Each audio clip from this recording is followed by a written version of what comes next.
Bonjour à tous. Merci d'être si nombreux pour notre présentation d'Electron. Avec Yvonique, on est vraiment très content de vous présenter ça aujourd'hui. C'est vraiment quelque chose qui nous plaît beaucoup. Et on espère qu'à la fin de la présentation, voilà, pour les gens qui ne connaissent pas, vous pourrez, dès demain, faire des applications Electron. Alors bonjour, moi c'est Yvonique Frein. Je suis consultant à Nantes pour Zenica. J'ai plus un profil front. J'ai fait pas mal d'Angular. Maintenant, je suis plutôt sur du React. Et c'est au détour d'un article sur le web où j'ai vu qu'on pouvait utiliser des technos web pour faire des applis desktop. J'ai sauté sur l'occasion. Donc moi, c'est Eric Briand, donc je suis consultant à Zenica Nantes. Ça fait une dizaine d'années que je suis un dev un peu touche-à-tout. J'ai fait du Java, maintenant je fais plus de JavaScript, je touche un petit peu au Go, voilà, je m'amuse beaucoup. Je m'intéresse aussi à Docker, donc je suis co-organisateur du Docker Meetup à Nantes. Et donc Electron, moi j'ai découvert ça quand l'éditeur Atom est sorti et j'ai voulu voir comment c'était fait et du coup c'est pour ça que je suis rentré dans le sujet. Alors Zenica, qui on est? On est une société de services et pas tout à fait en même temps. Les consultants chez nous en fait ont plusieurs casquettes. On fait du conseil, on fait de la réalisation, on fait aussi de la formation, mais de la R&D. Et on laisse beaucoup de part en fait à l'amusement et au développement personnel. Et c'est grâce à ça qu'on est là aujourd'hui devant vous. Donc de quoi vous parlez? Déjà, on va vous présenter le projet en lui-même. Donc qu'est-ce que c'est Electron? On va vous parler de son écosystème, parce que forcément, un projet tout seul, ce n'est pas forcément très intéressant, il faut l'écosystème. Après, on va vous montrer comment une application Electron est architecturée, et on va le mettre tout de suite en pratique derrière avec un live coding d'une petite application. Et après, on reviendra sur les stratégies de test et de packaging. Donc déjà, j'ai envie de poser une première question. Qui dans la salle, actuellement, fait du desktop? Code des applications desktop? Pas beaucoup. Il n'y en a pas beaucoup. Et est-ce que vous êtes content de faire du desktop? Ah, il y a une personne. Ah non, il y en a un peu plus là-bas. Ouais, ok. En fait, tout simplement parce que le desktop, c'est quelque chose qu'on a vraiment délaissé. Ces dernières années, on fait vraiment beaucoup plus de web. Mais c'est un peu dommage, parce que finalement, faire du desktop, il y a quand même beaucoup de possibilités. Typiquement, accéder à des fonctionnalités avancées d'un OS, c'est très compliqué avec un site web. Et déjà, rien que pour une raison bien toute simple, c'est des problèmes de sécurité.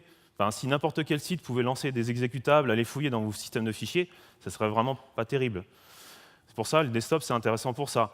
Il y a le confort d'utilisation, faire des raccourcis clavier, faire des miniatures, ce genre de choses. Donc, il y a moyen de le faire, mais ce n'est pas forcément évident de le faire en desktop.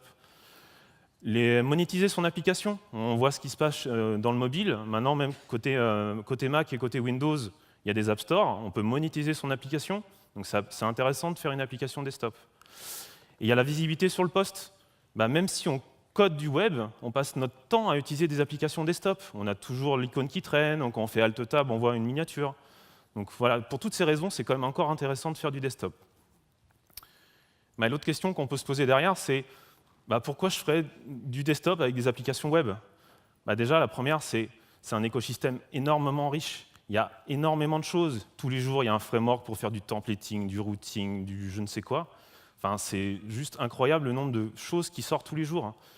La communauté, pareil, elle est monstrueuse. On a des gens, je pense que tous ici, on fait des techno-web. C'est vraiment, on voit bien que ça marche vraiment. On va sur Stack Overflow, on a un problème avec un framework, il y a toujours quelqu'un qui va soit a déjà répondu, soit va vous répondre. Les performances aussi. Quand j'ai commencé à travailler, moi, dans les années 2000, le JavaScript c'était juste interdit. C'était les interpréteurs, c'était lent, c'était buggé, c'était pas sécurisé. Avec l'avènement de V8, on est vraiment maintenant dans des performances comparables aux natifs. C'est pas exactement encore pareil, mais voilà, c'est vraiment intéressant. Et objectivement, la simplicité de développement. J'espère pour vous que vous n'avez jamais fait de MFC, ce genre de choses, ou du swing en Java. C'est pas forcément évident de s'y mettre, quoi. Donc c'est avec tout ça que GitHub a créé Electron.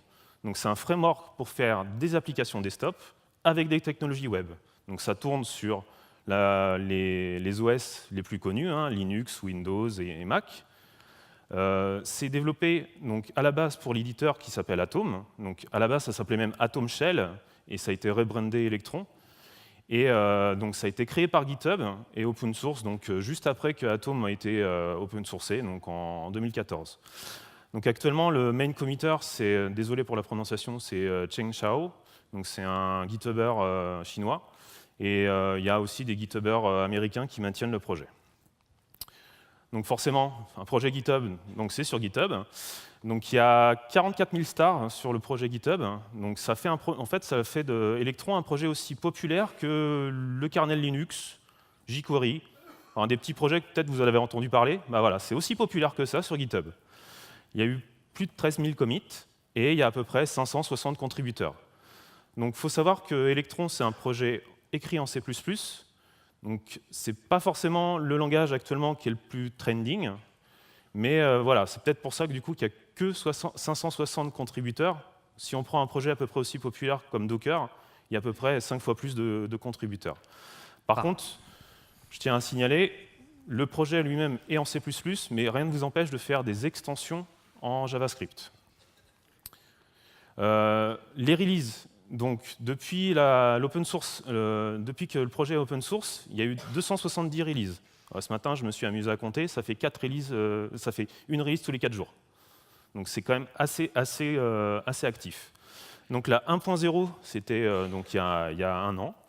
Ça s'est surtout accompagné avec une documentation complètement réécrite et qui est du coup très accessible, qui couvre tous les sujets d'Electron. Enfin, après la présentation, je vous conseille vraiment d'aller la voir. Elle est vraiment très complète et très didactique. Le rythme des releases, donc ils essayent de faire une release toutes les semaines et une majeure tous les mois. Ils s'y tiennent plus ou moins. Mais voilà, c'est quand même assez actif. Ils n'hésitent pas, par exemple, à faire une release pour, voilà, il y avait un bug dans une version un peu ancienne, et ben, ils ont fait une release pour vraiment fixer ce bug tout de suite. Et donc actuellement, ils sont en version 1.6.2. Bon, ça bouge assez souvent, donc faut surveiller. Pour les gens qui connaissent donc, Node.js, il y a le principe de semver, donc de semantic versioning. Electron, ils annoncent qu'ils ne supportent pas le semantic versioning, tout simplement parce qu'on va voir derrière, en fait, ils embarquent des projets trop impactants en termes de compatibilité pour pouvoir garantir qu'ils ne vous cassent pas de la compatibilité. Donc quand vous dépendez d'Electron, quand vous utilisez Electron, utilisez toujours une version fixe, jamais une version, dire je prends toutes les 1.6 par exemple. Donc derrière, c'est quoi les technologies qui sont dans Electron? GitHub, de manière pragmatique, ils se sont dit il y a déjà des choses qui existent, on ne va pas s'amuser à réinventer la roue. Et donc ils utilisent deux projets, Node.js et Chromium. Donc Node.js, une plateforme pour faire du JavaScript côté serveur, et Chromium, la base open source de Chrome. Donc ces deux technologies-là, derrière, qu'est-ce que c'est? C'est le moteur V8 de Google, donc le moteur d'interprétation JavaScript. Donc l'avantage de ça, c'est qu'en fait, dans tout le code qu'on va écrire dans Electron, ça sera toujours les mêmes versions de compatibilité. On n'aura pas besoin de faire un langage pour le front, pour le back. Enfin, voilà, c'est quelque chose d'assez homogène. Donc sur le site aussi, là, sur la page d'accueil, tout de suite, ils vont vous expliquer que, oui, effectivement, une application desktop, c'est pas forcément évident à faire. Eh ben, ils vous ont simplifié la vie sur les choses qui sont les plus compliquées à faire avec le desktop. La première, c'est la mise à jour. Enfin, voilà, ça c'est le premier truc, quand on est avec un site web, c'est très facile de mettre à jour. Un client se reconnecte au serveur, hop, une nouvelle mise à jour. Pour une application desktop, il faut mettre en place des technologies, et donc ils ont déjà fait tout pour vous simplifier la vie. Ensuite, tout ce qui est intégration native, les menus, les notifications et bien d'autres, tout ça c'est déjà fait pour que vous puissiez vous en servir tout de suite. Le crash reporting, pareil, quelqu'un qui fait un appel qui se passe mal côté serveur, vous avez tout de suite le log. Mais si l'application desktop se plante sur le poste du client, il va falloir un moyen ou un autre de récupérer ce log. Donc il y a aussi des mécanismes. Le debugging, le tooling, on a vu juste précédemment, c'est des technologies qui existaient déjà. Donc si vous faisiez du debugging dans Chrome, vous retrouvez vos petits. Si vous faisiez du debugging côté Node.js, vous retrouvez vos petits. Il n'y a pas besoin de nouvel outillage. Voilà. On verra quand même que pour la partie desktop, il y a un petit plus à rajouter. Mais pour tout le reste, pour le web par exemple, c'est déjà présent. Et donc pour les installeurs, parce qu'une application desktop sans installeur, ça ne sert pas à grand chose. Et donc il y a des installeurs donc pour du Windows, etc. Donc on reviendra dessus après. Donc Electron, ce n'est pas le seul en fait sur ce marché. Le premier, en fait, c'est Node WebKit, NWJS. J'avoue, je ne sais plus trop comment ça se prononce, mais voilà. Ce projet-là, en fait, c'est Intel derrière. Donc pareil, c'est pas un petit. Et c'est un projet qui existe depuis plus longtemps qu'Electron. Il est moins populaire. On a creusé, on a essayé de trouver une application connue qui utilisait Node WebKit. Donc il y a beaucoup d'applications qui l'utilisent, mais finalement pas très connues. Par contre, pour l'anecdote, l'une des personnes qui a initié le projet Node WebKit, c'est le main committer actuel d'Electron. Donc bon, ça ne vient pas de nulle part. Et donc le deuxième projet concurrent, c'est React Native, qui a une approche complètement différente et qui à la base était fait pour le mobile.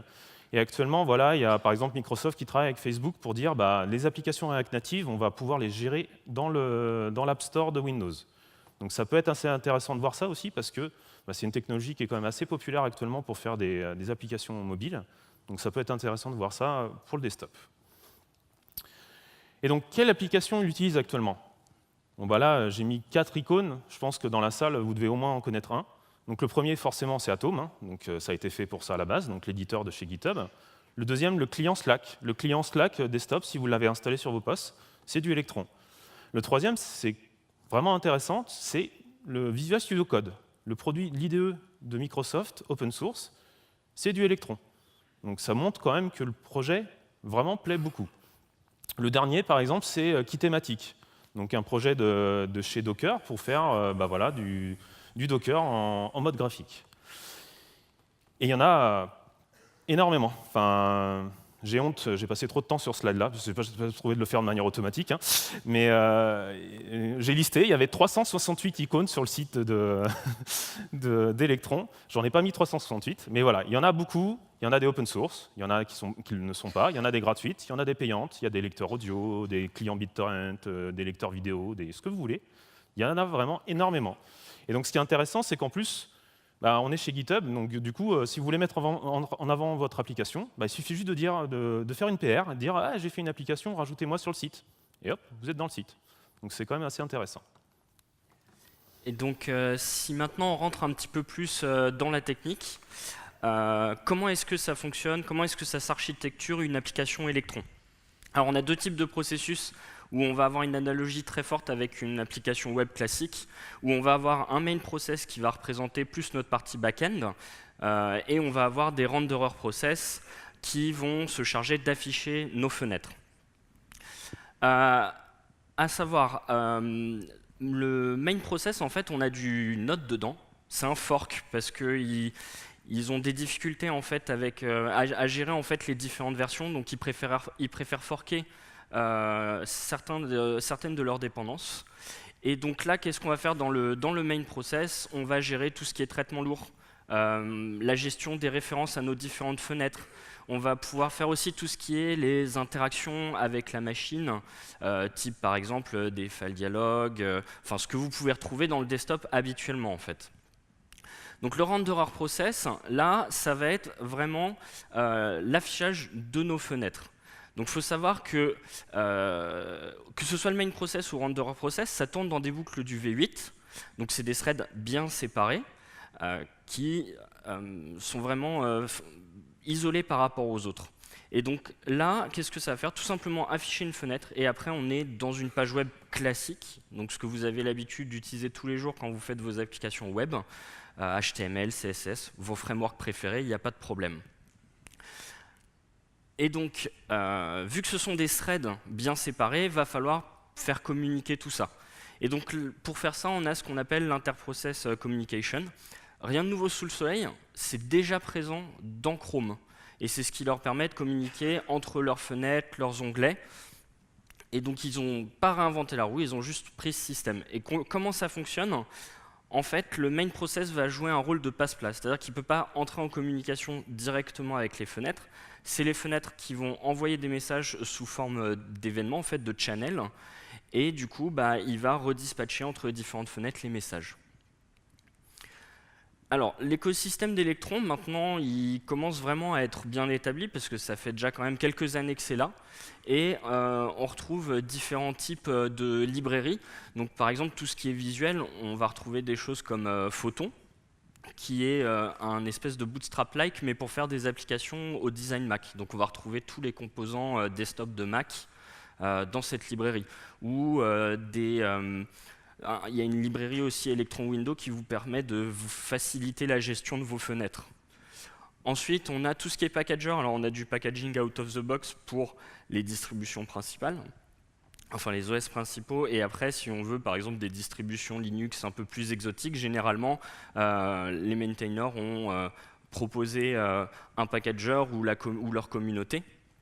Ensuite, on va avoir les tools, donc pour tout ce qui est aide au développement, par exemple, des petits outils pour savoir est-ce que vous vous trouvez dans le main process, est-ce que vous vous trouvez dans le renderer process, plein de petites choses sympas qui vous facilitent le développement au fur et à mesure du temps. Et après, la mise à jour. Donc là, la mise à jour, on va avoir différentes stratégies en fait qui vont être possibles. Par exemple, se baser sur un repo public GitHub et sur les releases du coup pour se mettre à jour, ou carrément faire son propre serveur de mise à jour si vous avez vraiment des contraintes spécifiques.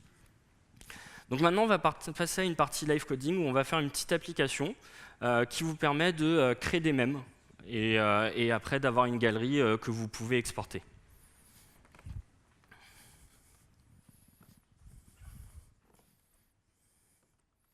Je prends mes anti-sèches, je ne glandouille pas. Tiens, d'ailleurs, petite anecdote, mon terminal, il s'appelle Hyper et c'est fait par Site et c'est du Electron. Donc la première chose qu'on a voulu vous montrer, c'est que Electron, c'est un projet Node comme un autre. Donc on y retrouve les mêmes fichiers que d'habitude, un package JSON qui va donc lister les dépendances. Donc là, typiquement, on retrouve Electron en tant que dépendance. Et on retrouve aussi le point d'entrée de l'application, donc tout en haut du package JSON, qui va dire, voilà, quand je démarre l'application, c'est le fichier main que je vais lancer. Ensuite, donc on a notre main.js qui actuellement est vide, et on a l'index HTML à côté, qui est notre première page HTML qu'on veut afficher, et dedans, il n'y a rien de spécifique à Electron, il n'y a même pas de JavaScript en l'occurrence. Donc, comment on va faire pour démarrer notre application? Donc, il suffit juste d'appeler Electron, donc on verra après comment il faut faire, et donc, Electron, quand il va s'instancier, on va avoir un événement donc, sur l'API app, et donc l'événement nommé ready. Sur cet événement-là, ce qu'on va faire, c'est qu'on va créer notre première fenêtre. Donc on va utiliser l'API browser window. Donc on peut passer plein de paramètres dans cette API. On peut passer la taille, on peut passer est-ce que je veux de la transparence, est-ce que je veux pas de bord, est-ce que je veux être en full screen, est-ce que je veux les DevTools, tout ça. Et derrière, donc une fois qu'on a créé notre fenêtre, on va charger tout simplement le fichier HTML dedans. Donc là, on est dans le monde Node.js, donc on a toutes les API Node.js, donc là typiquement PAF, et on va directement charger le fichier HTML qui nous intéresse. Donc là, pas besoin d'hébergement, pas besoin d'avoir un serveur de fichiers ou je ne sais quoi. On peut directement lire dans le répertoire. Et donc, pour démarrer l'application, derrière, on va juste faire electron.a. Tiens, ton terminal est un peu... Ouais. Attends, tu peux pas Je vais réduire un peu? rétrécir un peu. Ouais, vas-y. Tac. Voilà. Vous voyez quand même? Bon, il n'y a personne qui se plaint, c'est bon. Ok. Et donc, pour démarrer l'application, il suffit juste de faire electron. Dire démarre dans le répertoire courant. Et ce qui est intéressant, donc, on a notre Hello World tout de suite disponible et on a déjà des menus système présents. Donc là, on retrouve typiquement les Developer Tools de Chrome. Donc là-dessus, au moins, on s'y retrouve, il n'y a pas de problème. Donc maintenant qu'on a fait notre Hello World, on a fait notre premier affichage, on va vouloir commencer donc, à afficher des images. Donc pour ce faire, notre point d'entrée, c'est le main process. Et donc pour pouvoir faire notre affichage, ce qu'on va faire, c'est qu'on va aller dans le renderer process. Donc le renderer process, c'est le thread qui est dans notre fenêtre. Et donc comment on va faire pour ajouter du JavaScript? Dans notre index HTML, on va juste charger un fichier JS. Et donc ce qui est intéressant, c'est que dans notre affichage, dans notre Chromium, on a accès à toute l'API Node. Donc là, pareil, on peut directement utiliser PAF, on peut utiliser tout ce qu'on connaît. Aussi, ce qui est intéressant, c'est que Node.js, maintenant, avec les versions actuelles et Chromium aussi, c'est qu'on gère quasiment 100% de S6. On gère même ES7, il me semble. Donc on a directement toutes les dernières features du langage JavaScript. Et aussi, ce qui est intéressant, c'est que vous avez entendu parler que de Chromium. Effectivement, on ne parle que de Chromium ici. Donc on peut utiliser toutes les fonctionnalités avancées du web, les flexbox, je ne saurais pas qu'il y a encore le grid layout, mais voilà. On peut se faire plaisir. On n'est pas obligé de se dire « Ah oui, ça ne va pas marcher avec IE, etc. » Et bien là, on utilise tout ce que gère Chromium, on peut l'utiliser. Donc typiquement, là, Evonik est en train de faire une petite galerie et donc directement en Vanilla.js. Et derrière, le CSS, c'est du Flexbox. Donc on sait que ça va fonctionner parce qu'on embarque directement la version du navigateur qui nous intéresse. On charge donc là directement les images depuis nos répertoires, hein, tout simplement parce que Chromium, il est en mode desandboxé. Donc il a accès à tout votre OS. Vous n'avez pas besoin, pareil, d'avoir une API, quelque chose pour distribuer vos fichiers. C'est directement accessible. Et donc là, voilà, on affiche directement ça. Alors, autre chose intéressante, c'est que pour ceux qui font du web, vous avez sûrement entendu parler de Hot Reload et je pense que vous êtes même accro à cette fonctionnalité. On retrouve ce genre de choses-là aussi dans Electron. Il y a déjà des packages qui existent comme Electron Connect. Et donc là, par exemple, si j'enregistre mon fichier, j'ai bien du Hot Reload où mon titre a disparu. Voilà. Et ce qu'on voulait aussi préciser, hein, donc là, on n'a volontairement pas utilisé de framework pour éviter d'associer un framework à Electron. Mais rien ne vous empêche après derrière d'utiliser du React, du Angular, etc. Enfin, là-dessus, vous utilisez les frameworks que vous avez l'habitude. Le seul petit détail, c'est que si votre framework redéfinit certains mots-clés comme require, import, ou ce genre de choses, il faudra rajouter un petit peu d'instructions pour éviter les conflits de noms. Donc là, on avait fait notre rendu de galerie en mode bouchonné dans le renderer process. Donc ce qu'on va vouloir faire, c'est utiliser l'IPC, donc l'inter-process communication, pour pouvoir faire communiquer notre main process et notre renderer process. Donc comment faire? Depuis Electron, on va récupérer l'API IPC renderer qui va vous permettre d'envoyer un événement, pardon. Donc là, on va envoyer un événement, vas-y, donne-moi les memes. Et donc, côté main process, on va capter cet événement et derrière, on va renvoyer tout simplement la liste d'images. Donc, côté main process, on va récupérer l'IPC main cette fois-ci. Donc, ce qu'il faut noter, c'est que l'IPC main, lui, ne peut pas envoyer de message. Donc, il ne fera que répondre à un événement. Il ne peut pas déclencher d'événement. Pour ceux qui connaissent déjà l'API Node, hein, c'est la classe qui s'appelle Event Emitter. Donc, pareil, il y a la syntaxe pour ceux qui connaissaient déjà. Pas besoin de réapprendre quoi que ce soit. Et donc là, ce qu'on fait, c'est qu'on réagit donc à l'événement et on renvoie au sender de l'événement, on renvoie la liste des images. Et donc, une fois qu'on a envoyé cette image, côté renderer process, on va capter cet événement et on va afficher directement notre galerie comme avant, mais avec la communication entre les deux types de process. Voilà. Ça marche. C'est beau. Qu'est-ce qu'on peut vous montrer aussi qui est intéressant par rapport aux DevTools? C'est que l'équipe d'Electron a développé un plugin spécifique. Alors, je vais essayer de rendre ça un peu plus lisible. Vous voyez quand même. Ce qu'on va retrouver, c'est des choses plutôt sympas pour, par exemple, lister tous les listeners. Donc là, par exemple, si on regarde en bas, là, on a bien notre memcent avec le bout de code en charge de ce listener. On peut voir tout ce qui est communication, dans quel ordre elle s'enchaîne, qu'est-ce qui se passe dans votre application. On a quelque chose de bien sympathique aussi, c'est le linting, mais pas du linting au sens de la qualité de votre code, c'est un linting plus au sens de qu'est-ce qui peut manquer dans votre application. Donc là, par exemple, si je le lance, on me dit que j'utilise pas la dernière version d'Electron, ça pourrait être sympa de s'y mettre. On me dit que si mon application est crash, à l'heure actuelle, je fais rien. Et même si elle répond plus, vous savez, quand il y a l'application qui est figée, on n'a aucun comportement non plus. Donc l'utilisateur va rester bloqué là-dessus. Donc voilà, c'est des petites choses sympas auxquelles on n'a pas l'habitude quand on fait des applications web et où là, l'outil nous le rappelle. Donc ok, maintenant qu'on a chargé notre liste d'images par défaut, ce qu'on va vouloir faire, c'est rajouter une image. Donc pour rajouter une image, on va simplement ouvrir une file dialog. Donc pour ouvrir une file dialog, ce qu'on va faire, c'est qu'on va déclencher, donc quand l'utilisateur va cliquer sur une case de notre galerie, on va déclencher un événement pour dire ouvre une fenêtre de dialogue. Donc ce que disait Evonik tout à l'heure, c'est que tout ce qui est comportement natif, il est préférable de les faire côté main process. Donc là, ce qu'on va faire, c'est que côté main process, on va capter cet événement et on va utiliser l'API donc dialogue qui va vous permettre d'ouvrir une fenêtre de dialogue comme on connaît déjà. Donc l'avantage de ça, c'est que pareil, c'est pas une surcouche C'est un vrai appel de dialogue, hein, on n'a pas besoin de recoder quoi que ce soit. Donc là, on dit, bah, ouvre-moi un dialogue de type file, parce que, bah, voilà. Et après, on peut même filtrer en disant, bah, vu que c'est une galerie, bah, je vais mettre un filtre qui s'appelle image, et pas imgruz. Et avec les extensions JPEG, voilà, GIF, etc. Et donc comme ça, on va pouvoir avoir donc, le prompt qui va nous permettre de sélectionner un fichier. Et une fois que le fichier sera sélectionné, bah, nous, on a décidé de manière arbitraire de créer une nouvelle fenêtre. Donc là, c'est pour vous montrer que facilement, avec Electron, on peut créer des nouvelles fenêtres.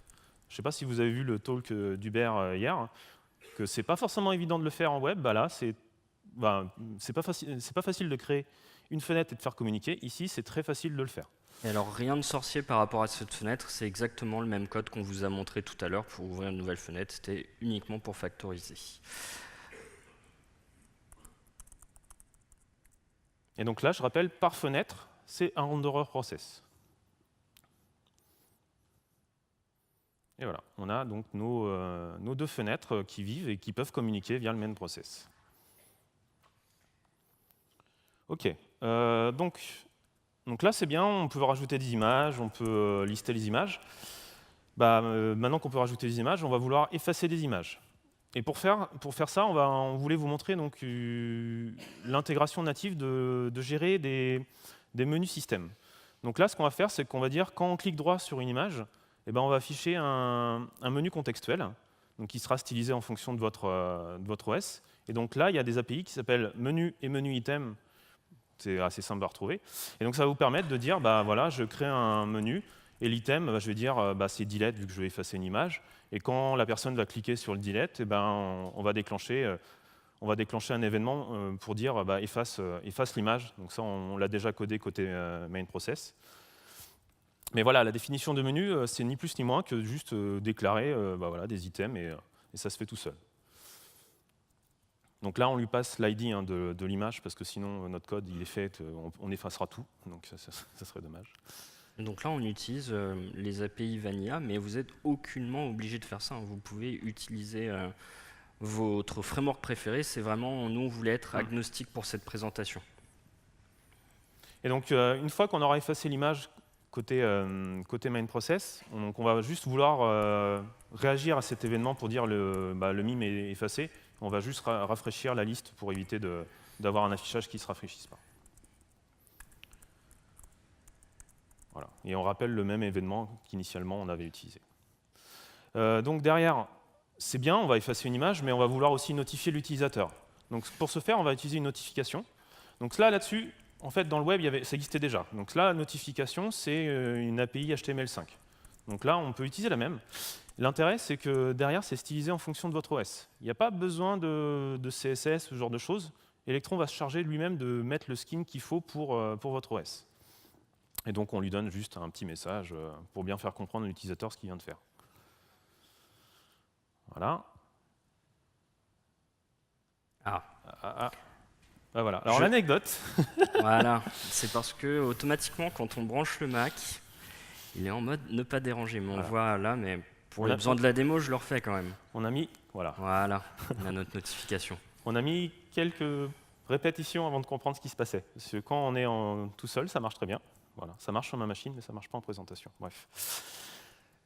Donc, il y a plein d'autres intégrations OS. Donc là, on vous a montré juste le menu contextuel et les notifications, mais il y en a vraiment beaucoup, beaucoup, beaucoup. Et même des spécifiques par OS, typiquement les thumbnails dans Windows, les barres de progression dans la barre des tâches. Enfin, tout ça, c'est géré directement. Tout ce qui est trait icône aussi, ce qu'on peut retrouver en bas à droite sur Windows ou en haut à droite sur Mac, c'est pareil, ça on peut le maîtriser et l'utiliser comme on en a envie. Dernière étape, parce que là c'est bien, on a notre application, mais on voudrait pouvoir l'utiliser et la distribuer à nos utilisateurs, et peu importe où ils sont. Donc c'est là qu'entre la phase de packaging. Donc, on a utilisé Electron Packager parce que à l'époque c'était vraiment celui qui était plus mis en avant, qui permet de packager pour Windows, Mac et Linux. Donc c'est très simple, il suffit de déterminer la plateforme et l'architecture et on peut générer notre package. Je vais le lancer parce que la commande est un petit peu longue. Donc là, j'ai juste à appeler mon script npm et on voit que le packaging se lance. Maintenant, il existe d'autres librairies plus récentes comme Electron Builder qui, eux, font tout. Ça package, ça gère les mises à jour. En tout cas, ça vous aide à les gérer plus simplement parce qu'il y a d'autres étapes comme la signature qui peuvent être un petit peu tricky. Donc là, on voit que mon package a été réalisé. Donc là, si je vais dedans, tac, et que je vous montre le contenu, voilà, là on voit que j'ai des DLL parce que je l'ai fait pour Windows et j'ai mon même générateur.exe. Voilà. Donc j'ai pas de Windows, donc j'ai fait une VM. J'ai copié-collé avant parce que c'est assez long de transvaser de mon poste à la VM. Et donc là on a exactement le dossier que je venais de vous montrer et on a notre exécutable. Donc on le lance. C'est un petit peu long vu que c'est dans une VM. Allez. OK. Donc là, on a notre application. Et si par exemple, je fais une suppression, j'ai bien ma notification type Windows en bas. Hop là.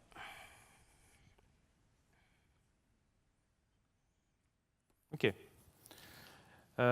Donc là, on voulait vous parler un peu aussi de ce qu'était testing.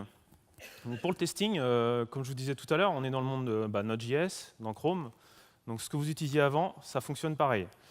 La petite spécificité, vous allez la gérer avec Spectron. Donc Spectron, ça va vous permettre de tester tout ce qui est comportement desktop de votre application. Ça va vous permettre de gérer le cycle de vie de votre application.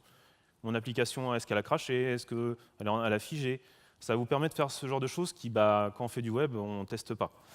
Et ce qui est intéressant aussi, c'est que c'est complètement agnostique du framework de test que vous utilisez. Vous utilisez Chai, vous utilisez Mocha, vous utilisez Jasmine, vous faites ce que vous voulez, c'est géré. Et vous pouvez quand même utiliser le Chrome Driver directement, c'est ce qui est utilisé derrière, mais le branchement est un petit peu plus compliqué. C'est documenté, c'est bien documenté, mais ils vous en simplifiez la vie, donc autant utiliser Spectron. Donc le packaging, donc on a vu, on a utilisé Electron Packager, donc il en existe d'autres. Donc l'intérêt en fait, c'est que vous allez pouvoir packager de manière en cross-platform. Donc là, on est sur un Mac et rien ne nous empêche de faire du Windows. Donc il y a du 32 bits, du 64 bits, Windows, Mac, Linux, et il y a même de l'ARM qui est géré. Donc on a des collègues par exemple qui ont fait une application Electron directement sur un Raspberry. Il y a aussi la possibilité de créer des installeurs Windows. Donc il y a un projet dans le repo Electron directement pour le faire. Et on va vous accompagner après pour tout ce qui est signature de l'application, etc. Parce que des installeurs, ça demande de signer des certificats, etc. Donc c'est quelque chose qu'on a perdu de l'habitude de faire quand on fait du web. Là, il va falloir le réapprendre et du coup, on vous aide beaucoup là-dessus. Et donc il y a aussi la possibilité de faire notre application pour les App Store. Donc là aussi, beaucoup de signatures, etc. Mais on vous accompagne pour le faire. Pour tout ce qui est mise à jour, là-dessus, il n'y a pas de miracle. Il va falloir absolument un service REST quelque part. Donc, le service REST le plus basique à utiliser, ça peut être les GitHub Release, par exemple. Donc, GitHub Release, c'est quelque chose d'accessible facilement. Au pire, vous donnez un token à votre application si c'est un repos privé. Mais vous avez directement, c'est quoi la dernière version, etc. Et ça va vous permettre de gérer vos mises à jour directement. Donc, il y a aussi des projets, par exemple Electron Release Server, qui est un projet de la communauté qui va vous permettre de gérer vos releases vous-même. Vous avez votre repos de livrables et directement, c'est exposé via un service REST. Et donc, derrière, la mise à jour automatique, c'est basé sur un framework qui s'appelle Squirrel, qui n'est pas de chez GitHub, et qui est open source par contre, et qui est déjà utilisé dans d'autres applications, et que ça va vous permettre la mise à jour automatique pour Windows et pour Mac. Pour Linux, ils ne l'ont pas fait, tout simplement parce que, en fonction des distributions Linux, les principes de mise à jour ne sont pas les mêmes, c'est via un package manager, par exemple, ou ce genre de choses. Alors, par rapport à ce qu'on a pu voir dans Electron, on va commencer par les petits points négatifs, parce que c'est quand même mieux de finir sur une note positive. Ça reste minime. C'est qu'il n'abstrait pas totalement les spécificités OS. À savoir que dans votre code, il y a des moments où vous allez devoir faire des égal Darwin pour vérifier si vous êtes sur Mac, par exemple. Quand on ferme une fenêtre sur Mac, donc avec la petite croix rouge, en vrai, on ne ferme pas son appli. On ne fait que masquer l'application. Et donc, il va falloir qu'on vérifie si toutes les fenêtres sont fermées. Dans ce cas-là, on va shut down l'application. Donc ça fait partie des éléments qui peuvent être embêtants. En plus de ça, quand ils vont développer des nouvelles fonctionnalités, ils vont principalement se concentrer sur les fonctionnalités communes des OS, mais pas que, comme on le parlait tout à l'heure. Enfin, Eric l'a très bien expliqué avec les thumbnails qu'on a sur Windows qui donnent un aperçu de l'application. Ça, on peut le faire, mais pas tout. Après, c'est pas bloquant. Si vous savez coder en C, vous pouvez vous-même réaliser ces wrappers pour faire ces fonctionnalités en fait, qui sont absentes. Par contre, ça vous obligera à rebuilder tout Electron, ce qui peut être un peu long. On a des personnes qui nous en ont déjà parlé, qui ont eu à le faire, et bon, c'est un petit point négatif. La taille du livrable, il faut savoir que notre petite application, là, il n'y a pas grand-chose. Elle fait 140 MO quand on la package. Après, c'est pas une fin en soi, il y a des optimisations possibles, mais il va falloir creuser un petit peu. Par défaut, c'est pas forcément tip-top.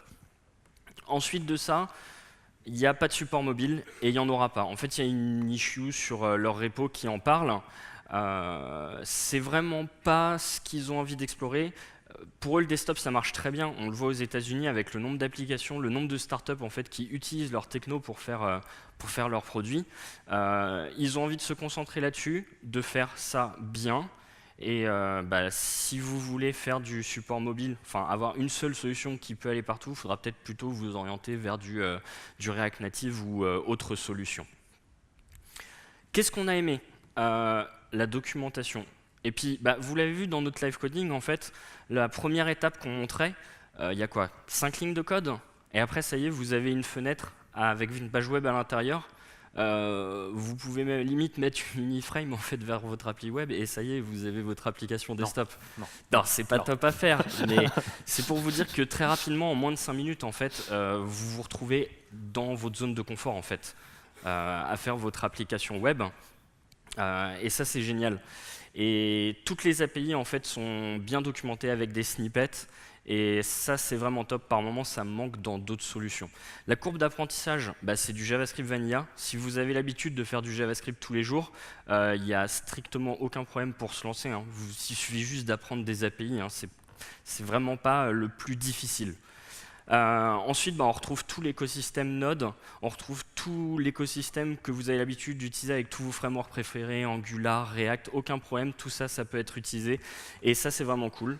Et puis finalement, le fait que c'est très actif, en fait, vous êtes garanti d'avoir les 2 dernières versions des dépendances qu'ils utilisent, Chrome, donc là, vous pouvez vraiment utiliser toutes les dernières fonctionnalités, et c'est vrai que ça, c'est super top.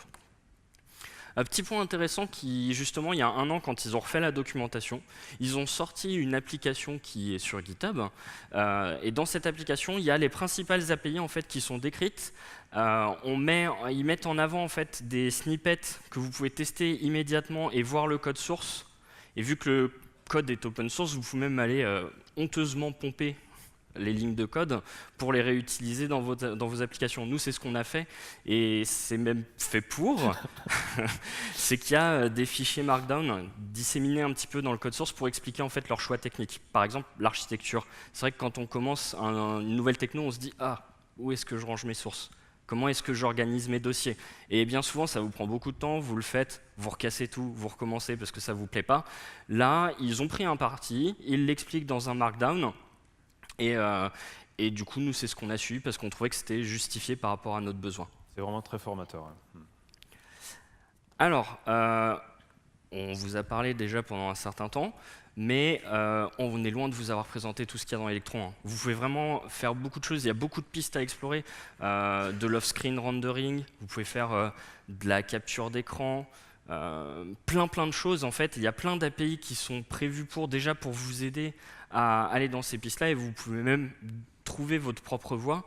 Et on espère vraiment qu'on vous a donné envie de faire du Electron, et pour ceux qui sont un peu fâchés avec le desktop, de commencer à se réconcilier. Et puis à vos claviers, il n'y a plus qu'à y aller.